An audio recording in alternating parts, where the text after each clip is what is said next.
Welcome to Keiser Voices, the story of success, brought to you by Keiser University Graduate School, here where the academic world meets personal triumph. Join us today as we dive into the captivating tales of success.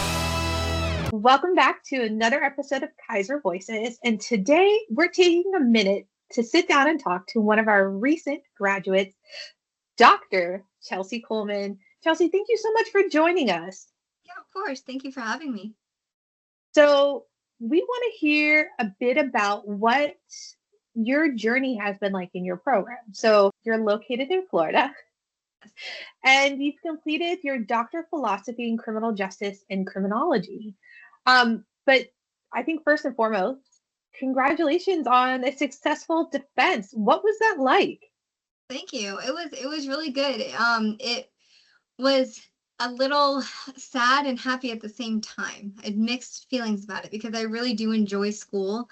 I enjoy my educational journey. I can't say I've ever had an issue going to school, and I felt like I would be one of those lifelong students. So it felt good to get it over with, just because the stress of having to present something so serious. But I do miss school, and I probably will always miss school. But I want to kind of go back a little bit. Can you tell us a little bit about your background and how you ended up in the doctorate program here at Keiser University? yeah, so I've always wanted to pursue a graduate degree. My master's was in clinical psychology, where I specialized in forensic psychology, and I had gone to several different grad fairs and kind of like talked about really what I want to do for a profession.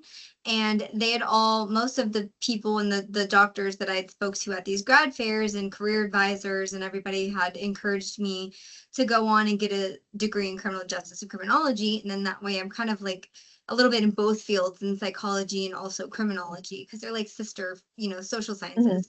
Mm-hmm. And so I was looking and looking, and I got my master's degree right before COVID happened, and I couldn't find a doctorate degree that would allow me to do it strictly online that I really liked. Everything was in person. I'm a mom of 4 young children. So my only option was online. And COVID did a lot of scary things to the world, but it also did some good. And Keiser started the online educational program for the doctorate in criminal justice and criminology, and it popped up right when I was looking. So I called and talked to an advisor and enrolled, and I just started going for it. So in this process, I know that one of the things I think that really stresses students out is looking ahead to that dissertation. How do I come up with the topic? How do I do all the research? Like, how long is it going to take me? What if it takes forever and a day? How did you keep focused and motivated when you hit that portion of your program? I just kept my eyes on the end goal. The end goal being like, this is gonna advance my career. This is going to help in so many different ways. I've come this far. I need to just finish. So my main focus was on the end goal. And luckily I had such a good support system at home. My husband was very supportive, my family with my kids, and everybody was so supportive in allowing me to take that time that I needed. I lost a lot of sleep over the years staring up and writing papers, but I was able to accomplish it and stay focused. And my professors were all very supportive. I mean, like throughout my journey, there were I had 2 kids. I lost my dad. Like, a lot of things happen. Life doesn't stop just because you're in a grad program. So, things happened. And as long as you're communicating that with your program managers and your professors, everybody seems so accommodating. And so it is hard to balance work life and school. But they made it possible just by communicating. There are options for things like that. There's support everywhere that you look for it. So I couldn't have done it without all the support from everybody. It was a collective effort. I'm sorry to hear about the passing of your father. But in the same sense, I'm kind of glad that you brought that up about life happening. one of the things, especially that I try to distill in the students when I get to speak with them is that there are going to be like just as many like lows as there are highs. Yeah. And it's a matter of working through those lows to not lose sight. What advice would you have for other students who are, experiencing the lower side of life, while also the immense pressure that they're putting on themselves to complete a doctorate program? Yeah, because it is a lot. I would just say, keep your head high and talk it out. There will be somebody out there to support you. Your teachers are there for support. There's all kinds of resources I know that Keiser offers for students that just need a little bit more of a push. I know it's intimidating because like your professors, there's that, almost like a white coat syndrome where you're just scared to talk to them. But I've found that just going ahead and talking and just being very transparent about your journeys in your home life and everything has been extremely helpful with the process. And they're like, okay, whatever you need, we just want to help you through this program. That nobody wants to inhibit you when you're taking on a doctorate program, a really difficult, it's a hard thing to do. It's not easy. It's a lot of hard work. And so just being transparent with them and saying, hey, look, I need a week to figure out what's going on in my personal life. I need, some time. And I will keep in contact with you. Obviously, you don't disappear off the face of the earth. You're still held accountable. But just talk, just communicate with everybody that you can. I think one of the biggest shock factors for doctoral students, and no matter how much it's said, it's still a shock, is when you hit that first dissertation course, you go into the course, and there is nothing there. There's, there's still week 1, week 2, week 3, week, and so forth. But there is nothing there compared to one of your previous courses, where you had your standard assignments, you had the syllabus of what needed to be done and by when. You had a plan of action because it was there. So now it turns into this self-motivation, self-accountability, and I have to hold myself accountable to move forward. Did you struggle at all with that? I did a lot. I pretty much slacked off for a good 9-10 months. I slacked off and was like, okay, well, maybe I want to research this. It was finding a passion, because I didn't want to just research something to research something. I wanted to find something I was extremely passionate about. I was motivated, because that was my self-motivation, was like, I'm not going to research something boring. I want to research something that is genuinely interesting to me so that I do motivate myself to finish it. And that was hard pinpointing something, because there's a million things that I'm interested in researching, but like I now need to narrow it down to one thing to do a study on that's doable in a specific time frame. They give you, I think, 2 years, I think, to do a dissertation. Maybe it's 1 year. So yeah, it was finding that passion and and then having the confidence to submit something. That was what I struggled with, was like, I had all these things written. I had outlines written. I had all these thought papers written. Like, I have a whiteboard in my office at home. I just had all kinds of random things written on there. And I'd sit there and stare at it for an hour. And I'm like, I'm stuck.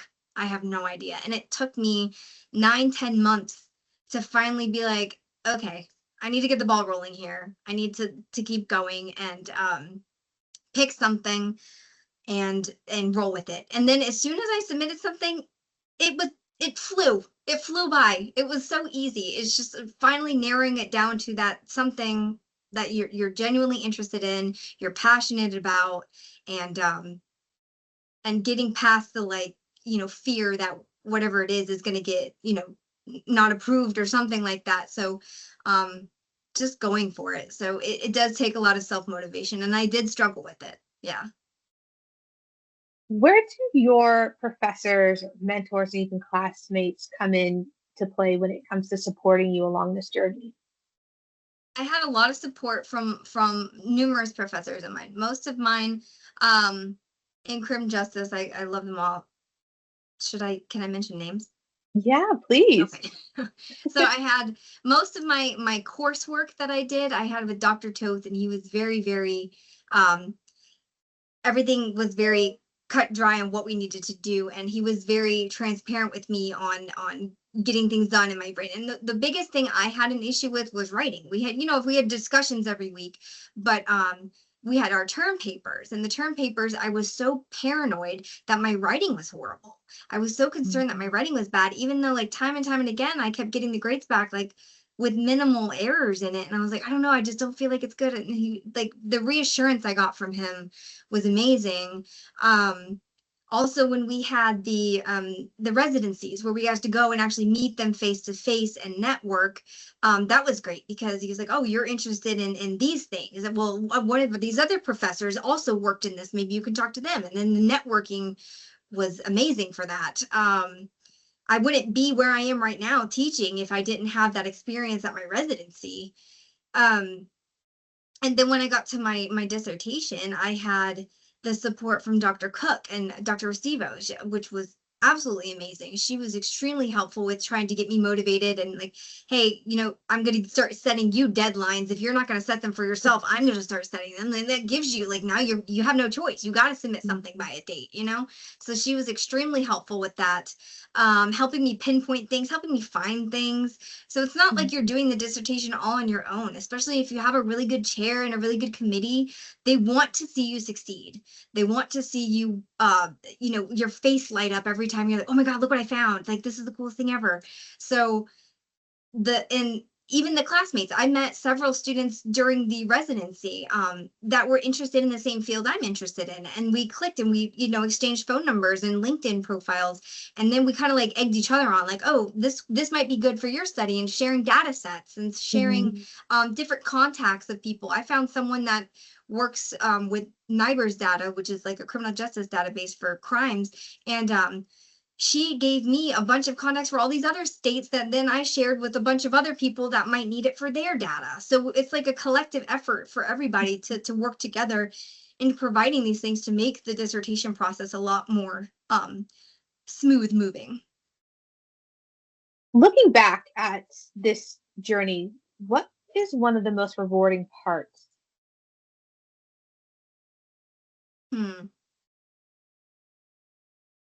I would say it's very self-rewarding, especially if it's an internal goal of yours. I know, like, for me personally, I always told myself, you will get a doctorate. I never knew what I was going to be in. I thought I was going to go to med school and be a doctor. I thought, I was going to go on for psychology, and then I went on for a PhD because throughout my graduate program, I fell in love with doing research, with conducting research and writing. So that completely changed I did a 360 there. I never in a million years thought I was going to go in the field of academia until I started speaking to other professors in my field. It was like, you know what, if this is what you want to do, then you need to go in academia. And so that was my new goal. So it was quite a journey, and it's adapting to the changes that are going to happen, because you might start out by doing something and then completely decide, no, that's not really what I'm interested in. I want to do something else. Yeah, so I would say self-rewarding, and also the reward of networking, because like I said, everybody in the program wants to see you succeeding. Everybody wants to see you meeting the goals that you want to do, not only on an educational level, but a professional level as well. What advice would you share with other students who are preparing for their dissertation defenses? Make sure you're setting goals for yourself, writing on a calendar, give yourself deadlines, and don't be scared to submit something. Even if it's like 2 sentences you added to a section a week, don't be scared. Just submit it, because 9 times out of 10, they're going to be like, oh yeah, that looks great. Let's move on to the next thing. And I hesitated for several weeks on submitting a chapter, just to submit it and then go, okay, next step. So I know I hesitated, and I really shouldn't have. My process would have been done a lot quicker if I didn't have that little insecurity about my writing. So what's next? So you're now doctor. In a few weeks, we get to watch you get hooded on stage. Yes. What's next for you? I would love to conduct more research. I am very, very interested in continuing with research. I seriously did fall in love with it. It was not what I expected. in a good way. So I luckily do have a job right now where I am a teacher. I'm a tenure track teacher professor in Central Florida, Eastern Florida. We don't require much research for faculty here, but I am so open to conducting research with anybody, to helping with research, to trying to change specifically in my field what I researched. I would love to go in and, criminal justice system is we see the flaws in it. We know there needs to be policy changes, and I would love to be a part of that one day. That's amazing.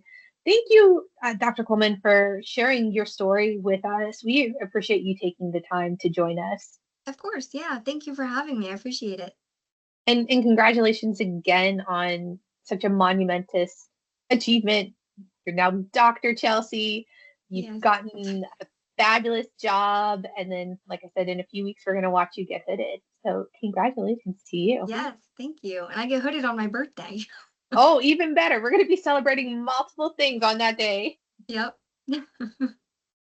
And if you guys have enjoyed this conversation and want to hear more, be sure to like, share, subscribe, and follow as we continue our conversations with some of our graduates' journeys here on Keiser Voices. Thank you for journeying with us today on Keiser Voices, the story of success. As we close this chapter, remember, every story has its next page.